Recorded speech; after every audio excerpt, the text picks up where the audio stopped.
Burning, growling, creating, while building, living, thinking, healing, loving, building, writing, while black, black, black. Good morning, good afternoon, good evening, and welcome back to Writing While Black. I am Ayoka B, your co-host, and Angela, our other co-host, is with us. What up, though? And today we are talking to author Charles Chapman. Charles describes himself as an author, poet, and observer. He is a multi-genre author of 6 books, from mystery to sci-fi. His latest title, It's All About Fate, is a blend of crime, mystery, and adventure with a side of romance, and is available on Amazon. A 2-time stroke survivor, we are so glad to have him with us today.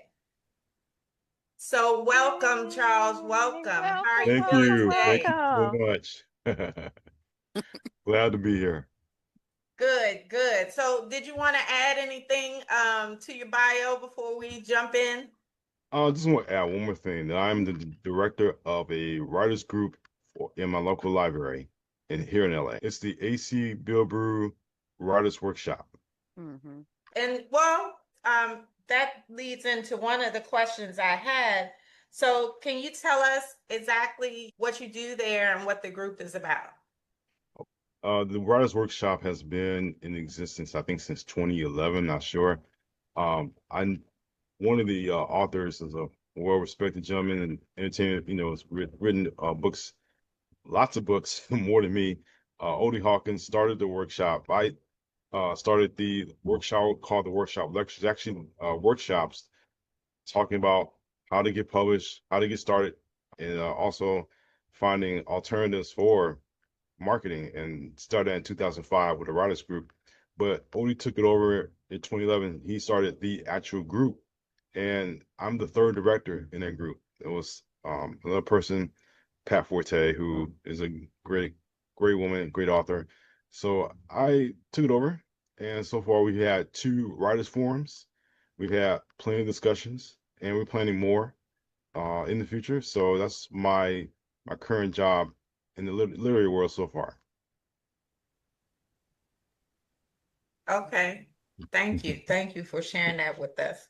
So the first question I want to ask, because I see that it is a very prominent recurring theme, how does South Central factor into your writing? I'm glad you asked that question. South LA is where I was born and raised, and I've known lots of people, met all types of people. My elders, in fact, I have 3 who live right close to me. They've all accomplished a lot in their lives, so they took me under the wing as a young man and showed me how to live the right way, along with my father, who's no longer with us. And I would just say that for myself, growing up in South LA, I've seen a lot. I've seen not really the violence, but I've seen how the violence affected people, affected all of us around. And not only that, just the people themselves, the ones I grew up with, the shop owners, the people that make a difference in the community. No one really knows about South LA, the people of South LA themselves, not just myself. So that's why I decided to center most of my stories in South LA. Since the early 2000s, I decided to just focus on its community and its people. So, as a multi-genre writer, where does your inspiration come from? And what I mean by that is, what comes first? The genre? Do you decide what genre you want to write, or does the idea come first? The idea comes first. If it's a great idea, I just come up with a concept of the great idea, what the idea should expand to. For say in a science fiction story, the conquest story, I just thought of what would it be like for an invading force to come and invade the Earth and find out that the Earth force, it actually isn't what you think it is. So I want to add little twists and turns in the story. In Relay, my novel, I wrote about the high school team who lost a good friend of theirs through gun violence, which made it South LA centric. But at the same time, how did they overcome those challenges as a team and adopting the new person to come in and fitting in with their squads, they try to reach for that championship they always wanted to get. So I try to write different stories about people and also get into the mind of people. I've heard a lot of great commentary. People have really encouraged my work by just the characters that I've written, the plots that I've shared, and I just want to try to find different concepts of different plots and hope that they work. And I try to go that way.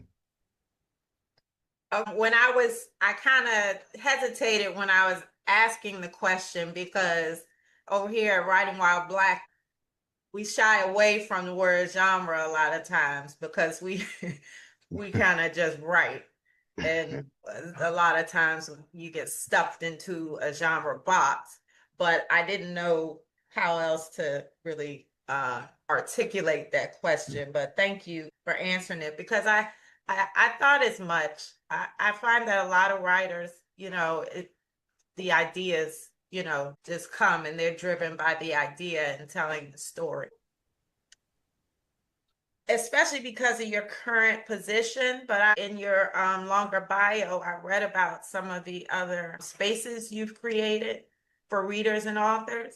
And I wanted you to talk a little bit about the importance of creating spaces for Black authors and readers. Black authors have a long tradition of having their stories shared and written. One of my inspirations is Langston Hughes. He talked about the everyday common man.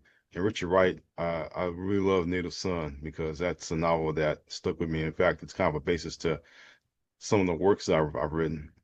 But I just feel that Black writers, especially those who are just now coming up in the writers' workshops, I always see people that wanted to write, but they didn't know how to get published. They didn't know how to get started. And those individuals who have already published books when I was in charge of this book expo, they just wanted to have them, they just wanted to be shown. They just wanted to have the opportunity for their works to be out in the public. So we have a lot of talent in our community. But the thing is that we don't have the avenues like some of the bigger name authors have. So I always try to at least encourage them to keep writing and just keep promoting themselves by using this forum and other forums so that they can get the works out there because there's a lot of talent and the works need to be shown. Right. I mean, that's a recurrent theme for us as a community, talent versus access. It's never about a lack of talent, no matter what industry we're talking about. I'm going to hand it over to Angela and I'll circle back with the rest of my questions. Thank you. So, sort of continuing to build on this conversation about support for writers and support for readers as well, I'm curious about where you get your support from as a writer. Do you find that in the context of your writers group that you get a lot of support, or are there other places or no place where you get support? I have support from my family, especially my wife, who's also an author herself. Uh, she wrote one book and is planning to write some more. Also, the community that I'm a part of, the writers group, that we all encourage each other. We're very close, so we all support each other's works. In fact, the group, before I joined, they wrote an anthology, and I don't know the name of it now, but they wrote an anthology sharing their life stories, sharing their works. And unfortunately, we had one of our members pass away last year or this year, but her story is out there. So we're trying to encourage each other, the members who are still there. And I will say over the years, I've had teachers, I've had people who would love to read. I wrote an article for my college newspaper, and someone just said, "Good job, you did a great job." And I really feel good about the articles I've written, the stories and the novels and the poem, everything that I've written that people have encouraged me. So that helps to have that community. And also people off the street just say, "Hey, good job." So it really just makes me feel so much better to know that people are reading the work and people are encouraging me to keep going. Yeah, I got you. So, when did you realize that you were a writer, or when did you become a writer? Is it something you've done all your life, or something that just happened when you were like 45? No, I started way before 45. I always tell the story a lot that I started at the age of 12. Our PE class was rained out, so I took a paper and pen and just started writing. And then it grew. I changed schools, and I found two teachers who helped me with my writing, and they really were very encouraging. In fact, my ninth grade homeroom teacher had a husband who was a television writer. I mentioned to her that I wanted to write for television, and so her husband kind of discouraged me from that. But he just encouraged me to keep writing. She would take my works to other teachers, and they would correct my writing. The first time I've known about paragraphs and all that, but it really helped me become a better writer. And then in college, I had one professor who was a Shakespeare professor, and he was really encouraging me to write. In fact, I shared a short story with him. He said a good job, and that started my way. So over the years, I met lots of people who encouraged me to write, whether it be teachers, it'll be professors, it'll be other authors, even older authors who encourage me to keep writing. And it makes me feel so good to know that the work is out there and people are not only enjoying the work, but they're also encouraging me to keep writing. And I try to do the same for other people as well. There are two questions that I have, and they're kind of connected. One is about your writing process. And as I said the last time we talked about it, it doesn't have to be like I write a half hour a week. It could be I just write when I feel like it, or, whatever your process is. How have you been able to produce the books that you produce? But the first question I wanted to ask is if you have a process for your growth and development as a writer. When we talked with, I think it was Michael Laron, the writing machine, he mentioned that he is on this Ray Bradbury plan to read essay a day, poem a day. I can't remember, but and he said that was specifically to help him to develop as a writer. It was a So I'm lot. curious if you have, yeah, he's kind of intense. I'm Okay. curious if you have anything in place consciously to help you to grow and develop as a writer. It's it's kind of still it's I'm reason why I'm kind of fumbling on this question is because when I started writing, I would write maybe for 3 hours. I set a time limit to my writing. I would write for 3 hours. I would go to college libraries and get, this the old school before even laptops were around. Take my pen, my paper, and just started writing for that length of time. Sometimes I overdo it, write more than 3 hours, but I would write. And then in the opening, you mentioned I had two strokes, and so my brain was trying to recover itself. At the same time, during the pandemic, because that's when it happened before the pandemic, and then when the pandemic actually happened, I just sat down, had to go for myself to write a page a day, and that's worked so well for me because I produced 4 books because of that change and strategy of writing. So the next book I'm planning to write, which will be different, but I'm going to use the same strategy of writing a page a day because it helps. I don't put any pressure on myself, and I really just get to develop a story as I go along. And it helps a lot to get my brain functioning well. So that's my process, at least for the right now. You mentioned writing a page a day, and I was curious, one other side of writing is reading. Are you a big reader? You mentioned earlier, not The Invisible Man, but Native Son. Do Yeah. you have any favorite books or books that you continuously reread, books that you're reading now? What's your reading habit like? My reading habits, I try to read the classics. Since I had Shakespeare classes in college, I try to read a little bit of that.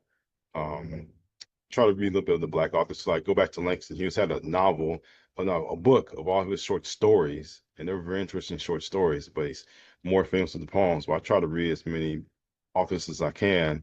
Um, whether it's an author that you know or authors that you don't know. In fact, I have all these books that I've collected from my journey in North California, and they're quite interesting. Autobiographies, short stories, poems, a, a sample of all these different books. So I read them and I try to use a style, I guess, in my writing, but at the same time, I also kind of see what works and what doesn't work. And I can say that my reading, because I have to get my brain to really get my brain going, that helps a lot, and it really helped a lot with my writing.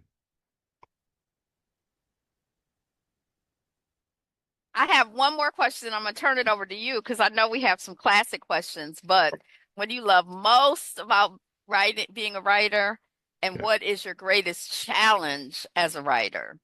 I love to write. It's something, again, I started back at the age of 12, growing up as an only child and not really having a whole lot of friends. I know, only child nation. So the thing is that I try to when I was writing, it made me feel so good because it was something that I loved to do, and it just carried over. It was something I always would write all these poems, these love poems that made their way in the first two books, and not only that, but it just made me feel better about myself. And when no one was talking with me, then I would get my pen and paper and start writing. Or if I have friends, I show them what I've written, and they all encourage me. So it makes me feel good to know that's my identity as a writer. Um, and it's something I've loved to do. And the students that I work with at the schools I go to, they looked me up online. They found me through Goodreads. So now they know I'm an author. And they'll tell all the teachers at the school every time I stop by, hey, Mr. Chapman's an author. Mr. Chapman's an author. And of course, I get these looks from teachers. But the thing is that the students recognize me. So I'm glad that people know my identity as an author, and I want to keep going. Not only as the director of a Writers Workshop, but also when I used to run that book expo as an executive director. Anything literary, that's what my identity is. I'm glad to be there. So, what have been some of your greatest challenges as an author and as someone in bookish spaces? Well, one of the challenges is that you have the bigger names, right? I've been writing for a long time, and really the bigger names are just keep coming up. And that's the what I find that if you're not this name or that person or that actor, actress or whatever, then people are not going to recognize you or they're not going to recognize your work. And when I was running the book expo, I found that I'm not the only one with that problem. There's a whole lot of other authors who are talented, but they know how to get their works out there, and that's the reason why they go to the events that they do. I've done tons of events here in LA, from the Black Business Expo to the Black Writers on Tour, my own LA Black Book Expo, and also the Black Writers Festival. I've done plenty of these events, and I'm out. I've been out there, but I find that there's a whole lot of authors out there. There's a whole group of us, so it's really a numbers game. And if you can find that one book that could help you get over that, and not only get over that, but also people are read it and talk about it. Like I go to the Festival of Books every single year, and I see the lines of the tents.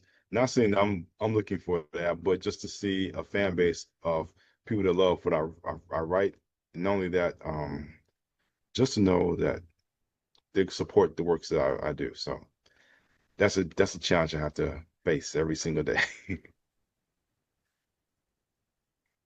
And this isn't a question, but just a comment I really appreciate and relate to because I'm from Detroit and I feel like I'm a one woman show or like I'm part of the crew that's like Detroit is a wonderful place. I'm all about Detroit and I feel like I appreciate you being all about your community and wanting to pump it up, not just your community of origin, but your chosen professional community. Like Yeah, yay, writers go. So I really relate to that. So I thank just you, want to say that.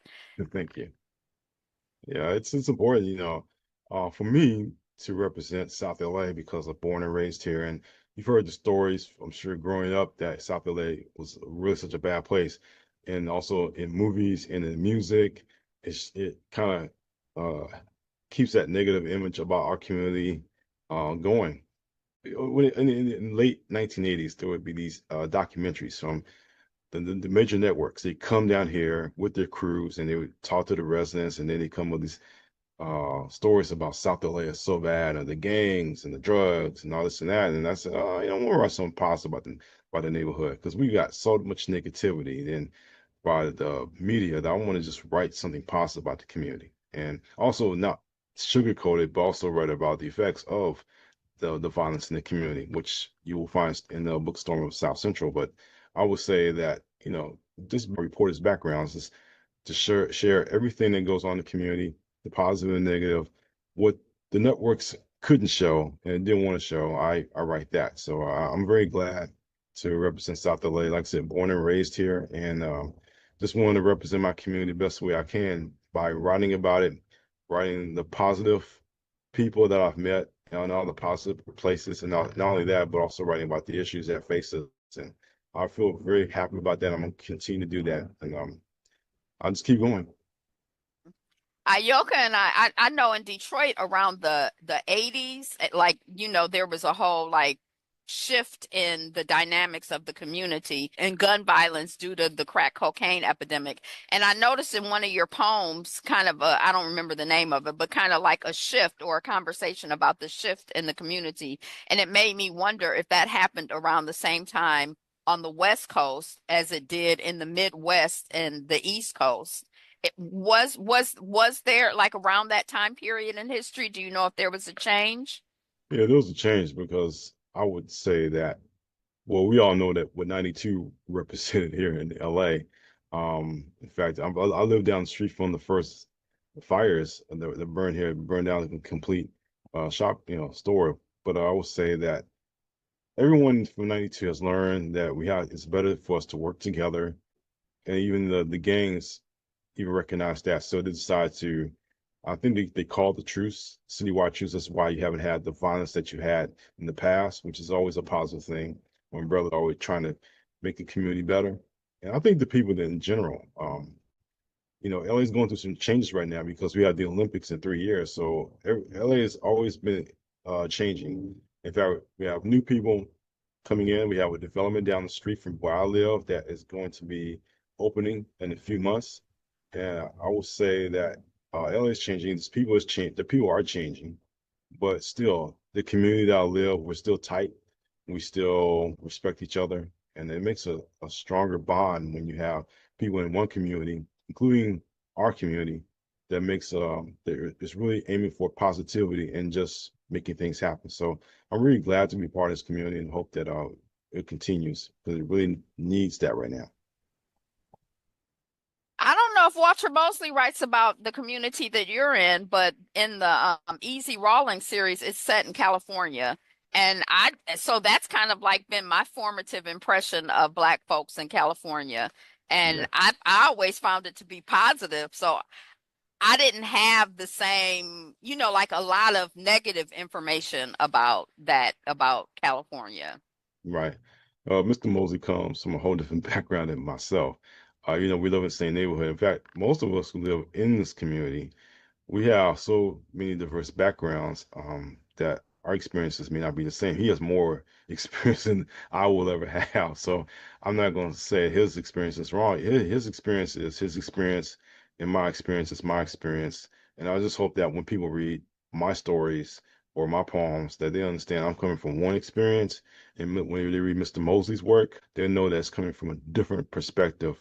Even though we may go to the same places, we may have different ideas about where that place is. So I would South LA is not monolithic in that it's a place that we have different perspectives. And even though the media sees it one way, those of us like Mr. Mosley and myself, we see it a different way. And all we can just do is share our experiences with the reader and hope that they understand where we're coming from. I recently noticed that you are on Substack, so I wanted you to talk a little bit about what readers can expect from you on Substack. We have some listeners that are on that may want to follow you. Okay. Well, my Substack is a version of my old blog, my old website, and I call it Thoughts on the Substack. Even on my new website now, I have Thoughts on a String, and that I started that 20 years ago when blogs were very popular. It's about a collection of thoughts that I have about everyday events or just things in life that people need to talk about, or something that just comes into my head. I would talk about love, I talk about racism, I talk about all these different subjects that people need to read, especially about relationships. So I could just try to write about what I feel and think, and sometimes it resonates with people. They like what I've written. What does writing while Black mean to you? Writing while Black means writing about the experiences that we all have as Black people, whether it's positive, negative, talking about family reunions, talking about police brutality. It's all about our experience and sharing it on paper or on the screen. So that's what writing while Black means to me.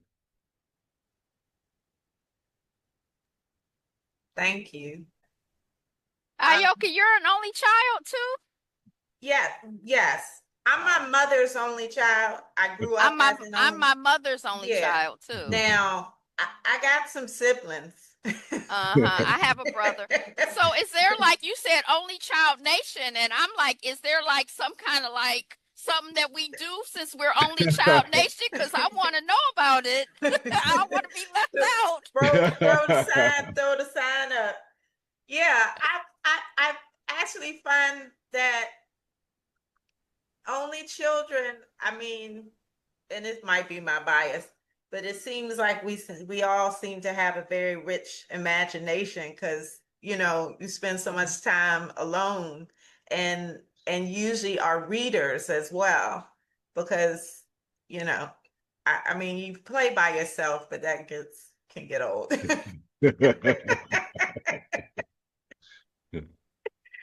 But yeah, I find, and I don't know, I haven't done any, empirical research, but yeah, I'm gonna start asking folk, uh, asking only children, and asking writers if they're only children, because I feel like there are a lot of writers who are definitely uh readers. I find that people who kind of were always readers were only children. Charles, I want to give you an opportunity to talk about your latest novel. It's all about fate. Give us the elevator speech. Tell us where we can get it. We're listening. It's All About Fate is a What? crime thriller, and it's available on Amazon right now. It's the only place that you can buy the novel. It is a crime thriller, and it is a story about a crime lord and his plan of revenge against the police detective who caused his facial disfigurement. Fate, he names, you'll find the reason why they call him Fate, but his face is badly burned, and he blames the police detective for that. Not only that, but he also blames for a personal loss that he suffered, and you'll find how deep that personal loss is. So he goes on this plan of revenge by striking at the police detective's family, and he strikes everyone he knows, from the gentleman he used to work for to the family members of this police detective, Mitchell Lavender, who's called the homeboy because he is from the area, so he knows everybody in the area, and he's pretty cool with everyone, even though he's a police detective. There's a big twist that happens, and it really affects, I would say, not only Fate, but Mitchell and the people around him. It also talks a little bit more about that evening that happened to Fate, who had his face burned off, and you can see the reason why he may think Mitchell was the one responsible. But again, twists and turns, and I hope people enjoy it. It's been out since March, and again, it's on Amazon, and hopefully in the future it will be available on my website. So I can say, if you like crime thrillers, you write a good mystery, please read this, and you'll find you won't be disappointed. And don't forget to review it.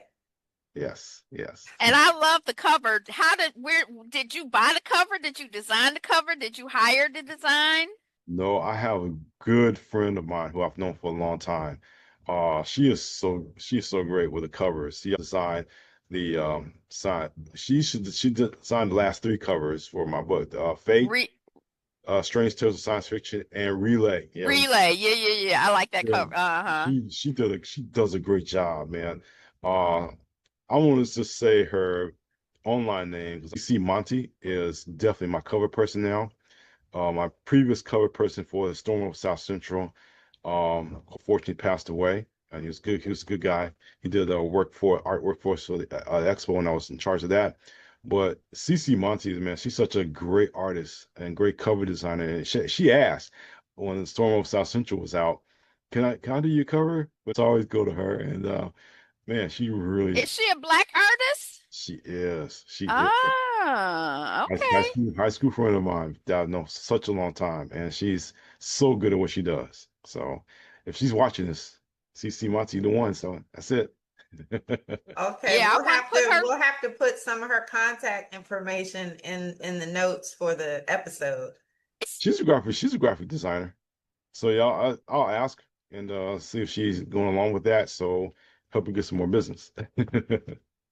You know, Every little bit yeah. makes a difference, but the cover, I Relay and what's the last one? The with the Fate, face on it, Fate. Fate. Fate.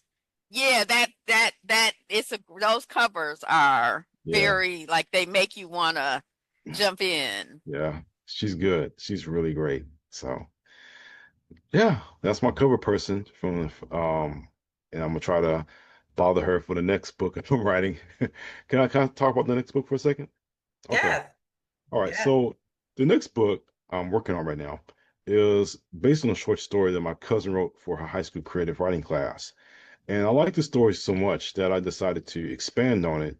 I don't know if it's a novel, it's a novella, I'm not sure yet, but I would say that the book is set in South LA, 1971. It's a young man named Junior. Junior lost his father during the Watts uprising. A gentleman named Ray is watching over him, but Ray is the kind of a person who does unscrupulous things. He does things that you don't want to be bothered with, and also that he has a friend who I call Mouse. Now these are characters that are not in my cousin's short story, but these are characters I created. So Junior also meets someone who he meets a young lady, and they have a good work relationship together. But at the same time, he's also caught up in what Ray is caught up in. And at the end of the story, I haven't gone that far yet, but I would say that the ending of my cousin's original story was that Junior doesn't make it, but I'm gonna write my version. But at the same time, I want to write about the community back in the 1970s, before the gang violence, before all of this happened, and the people and the places of that time, because I grew up going to those places, and a little bit I remember a little bit of where I used to go as a young man, especially in the neighborhood and especially around the neighborhood, what LA used to be like. And also give people a good idea of LA, how it changed over time, and the seeds of the gangs and everything like that. So that's what I'm working on, and I don't know when I'm going to finish it. I've something else I have to take care of, but I will say I'll try to get out before the end of the year. So we'll see what happens. The title of the book, the working title of the book right now, is based on the old war song, "The World Is a Ghetto." So I'm going to try to get that out. You find more information on my website as I go along. So We got a theme song for the episode, maybe. I don't know. Only work on one book at a time. You yes, open it, work. Oh, okay. That's yeah, like how some people read. They only read one book at a time. They don't multitask. yeah. Okay. That would I be Ayo, me. right. because of my condition with the two strokes, I have to work slowly and make sure that I don't overdo myself. But I have many other works in the pipeline that I'm just trying to do one work at a time, and then work, just continue to keep writing and see what else is next for me. So that's how my thought process is. I was going to say, when you were describing the world as a ghetto, that's what we call it right now. Your Yeah, work in progress. I was saying that, thinking that people love a morally great character. So yeah, yeah. Well, I would just say the way that I'm envisioning Ray right now, he's more Junior is the young man's being pulled in that direction. But Ray is definitely someone that you don't want to mess with, especially if we're talking early 1970s. And you probably remember, you probably have people you recognize, you see these old gentlemen down the street. He's like, I wonder what they've done. I wonder what that cat did. And when I go into a novel or what, or it's a short story or anything like that, people will recognize Junior's push and pull between the two characters, Ray or Mouse. Because Mouse is the morally good person. He goes to church. He's a good person. And Ray is the guy that you don't want to mess with. He's a bad influence on Junior. So he's being pulled in both directions. And of course, you have the young lady who tries to get him in a new direction. So, like I said, this is all work in progress right now, but I think people will enjoy the story once it is done. So we'll see. You talked a little bit about your process and how the strokes that you experience have impacted your process. Do you notice any other shift in yourself as a writer as a result of the strokes? Um, Not with the strokes, but I would say that I have neighbors who consistently push me, and they may not know this, but I would say that I look at the work that they do, and that just pushes me as an author. It makes me want to go much harder and much deeper into my work and really get my name out there because they encourage me, and I feel that any author feels that you want to be the best and you're going to have to just continue to keep producing work, and not only that, but understand that people on the side of you, not behind you, on the side of you, who are going trying to do the same thing. So I would say that the strokes, they motivated me. They kind of, it was a sign for me to slow down a little bit with my life. Not only that, but just change my writing style to where it's just one page at a time. But again, the influences of people in my neighborhood, in my writing community, that encourage me to be at my best just by their presence, just by being there. It's not a really over competitive type of thing. It's just that you know that hey, they're doing the most to promoting their work, and I got to do the same by keep writing and promoting my work as well. So um, that's what I'm trying to do, and I think that's probably the best thing for me at this point in my life because I've written a long time, and I just feel that okay, what's the next challenge? What do I need to keep going? What is going to push me and motivate me to be at the place that I want to be? And so I look at the other authors who I'm very close with. We're all good people, but at the same time, like, okay, I got to keep pushing. I got to keep going because there's someone else right on the side of me, and they're just going for they're doing the same things that I'm doing. So that's how I look at it. When we interviewed Eddie D. Williams, and he was talking about the writing process and that his wife is very involved with him bouncing things off of her.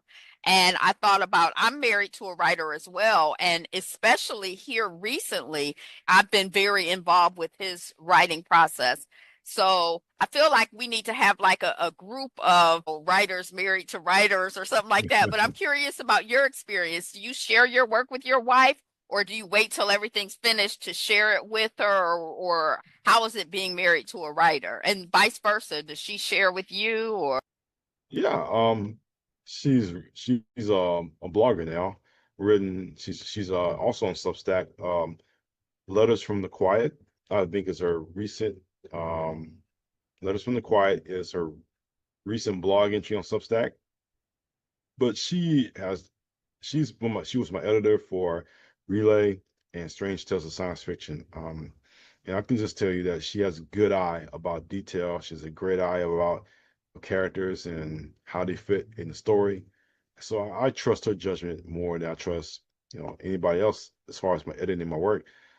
I can tell you that having her influence around encouraging my work, being my partner, not only in life but also in my writing community, in my writing life, it makes a big difference because you need someone who's been there from the very beginning to say, hey, you need to improve on this. You can do better with this character. This scene can use a little bit more work. She just edits, and I just follow her suggestions and I put them down. That's why the work is so good because she's editing. So I'm bragging a little bit, but she's just so good as a writer. And as far as what she's doing, again, she's had a life change, so she's not writing as much as anymore other than her blog. What I will say that we try to encourage each other the best we can because it's all about that partnership, as you know, with you and your spouse. And if your spouse is an author, like we met as authors, yeah, it's gonna make your writing so much better because you know she has your back. She's gonna make sure that your work is really good, really tight, and that everyone can read it. And you can just say, "Hey, it was because of her that my writing was really good." So I have to give all respect to her. Okay. Are you and your wife both self-published? Yes. Okay.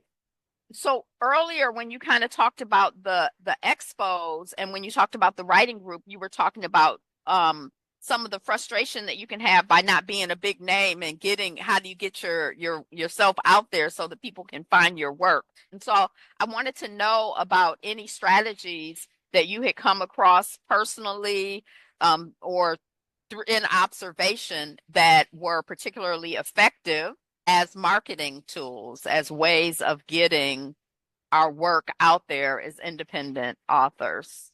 When I first met my wife, she was starting a podcast or herself. Podcasting or was just starting out. It was a new thing, and she was one of the first ones to start a podcast, and she did successfully for about 2 to 3 years, interviewing different people, talking to different, uh, going with different subjects, talking to different people, including myself. And I was interviewed twice by her, but she was very successful in what she did. She took advantage of that. She realized that the way to get her name out there was to just find something new like this platform and just to really promote yourself. And I really feel that for myself, it's helped me because now people know that I've done all these things from workshops to running the expo to writing my own material and all, being a freelance writer for a community newspaper. People now know I've written so much and put my work out there for so long. So I would just say marketing is definitely with something like this. It helps because now people get to see you, they get to see your work, and also when they go to your website, they have the interviews, the discussions, everything that's there on the website under the media page of things I've done. So it helps to market yourself, and having a spouse that helps you with that is definitely a plus. Do you have a newsletter? I do. I Do do. you do it monthly, just when the mood strikes you? Is it a big list? I know I'm throwing a lot of questions That's at you at okay. once, That's all but right. talk newsletter. I have a newsletter and I send it every month to people that are on my subscribers list. And if you want to subscribe, you gotta do scroll down the front page of my website and you can add your name or your emails and you can find out what's going on with me, the projects of my works, things I have to talk about. I might talk about all these different things that are going on with me as far as the progress of my next book, um, things I might have done in the past. I might share a news article or two, but I would just say that it's a way for me to connect with the fans, and I really enjoy newsletters so much. I didn't have them on my first website. It makes a big difference to have people knowing what's going on. They get the news before social media does, hopefully. Is there anything that you wanted to share that we didn't ask you about? Let me see. Like I said, I was a freelance writer for the California Crusader newspaper. Um, I would say 2018 after my father passed. I needed an outlet, and they reached out to me and said, "Hey, you want to write articles?" And I did. Everything I've written that's been published is on my website, so you can just check out what I've done.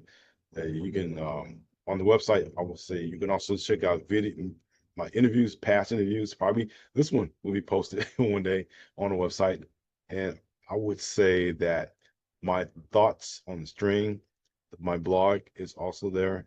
Lots of things about me that you want to know are on the website. So I would say that that's charleslchapman.com. You can look up that website and just find out who I am, what I'm about, what I like to write, things like that. Thank you. Oh, yeah. Okay. Thank you so much for being our guest. It was very nice meeting you because, of course, the audience may not know, but my husband and you have a relationship. So Yeah. I hear your name and hear about you, but this is my first time actually having an interaction with you. So thank you so much for being our guest, and it's lovely getting a chance to meet you. Thank you. It's been a pleasure be on the show. And I know you two ladies you do so much good work with all the authors that you've interviewed. So please continue to do that because you do so much good work. So thank you so much for Thank inviting me. you. So That's very sweet. Yes, thank you for that. yeah. All right. So do we have a symbol for the Only Child Nation? We may work on it. You never know. Okay. So if anybody come up with the logo, I wanna be a part of it. Copyright. I got the copyright. I got my pen out because once we get finished, I hope everybody is gonna go and write. But I want to invite you guys to join me. Get your pens out for our sign off. So Oh, okay. Okay. right on, right Right on. on. Peace. Bye. Thank you. Bye. It's gonna catch on. It's gonna catch on. Reading, learning, growing, creating, while building, living, thinking, healing, loving, building, writing while black, black, black.